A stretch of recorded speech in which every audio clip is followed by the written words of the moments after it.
Moja ya jambo ambalo wengi wanaoteseka na bawasiri bahati mbaya hawajaweza kulifahamu ni kwamba bawasiri inatokana na mishipa ya kwenye njia ya haja kubwa kuwa dhaifu. Ndio maana wengi wamekuwa wakiteseka na changamoto hii kwa muda mrefu kwa kutibu dalili baada ya kutibu chanzo cha tatizo.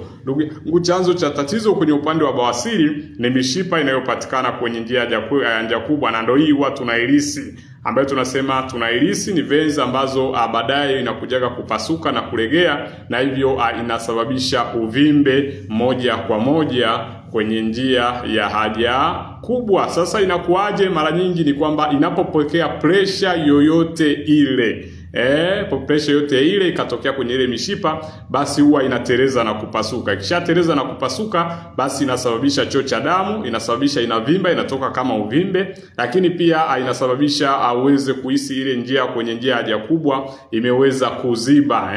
Unapata maumivu makali unapojisaidia, lakini pia hii hapa huwa inasababisha pengine uweze kukaa kwa kuogopa. Ndio hiyo inayosababisha maumivu makali sana. Kwa hiyo unapokuwa unatibu changamoto ya bawasiri, adili na mishipa ndo changamoto kubwa. Namna ya kudili na mishipa, basi Pilecare ndo natakiwa uipate iweze kukusaidia kuondokana na changamoto hiyo. Kama una changamoto ya bawasiri, niandikie hapo chini, andika neno Pile na mimi